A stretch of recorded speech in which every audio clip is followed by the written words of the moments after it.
Netflix के मशहूर season दी crown के सीज़न 5 की है आमद।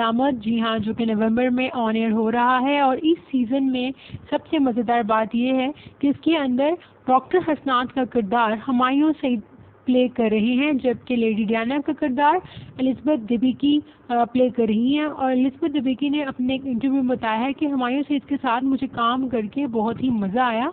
वो बहुत ज़बरदस्त और अच्छे अदाकार होने के साथ साथ खूबसूरत शख्सियत के भी मालिक हैं। उन्होंने कहा कि मैं हुमायूं सईद के साथ काम करके खुद को खुशकिस्मत महसूस कर रही हूँ, क्योंकि उन्होंने अपना काम भरपूर अंदाज से किया। और उन्होंने ये भी कहा कि हुमायूं सईद जैसे बासलाहियत अदाकार के साथ काम करके मेरे अंदर कितना निखार और एहसास पैदा हुआ है। जब आप ये सीज़न देखेंगे तो आपको इसका अंदाज़ा खुद ब खुद हो जाएगा। जी हाँ, अब हम खुद भी एंशियसली वेट कर रहे हैं द क्राउन का, और ये मेरे खुद फेवरेट सीजन्स में से एक सीज़न है। लेट्स सी क्या बनता है इसमें और हुमायूं सईद कैसा परफॉर्म करते हैं।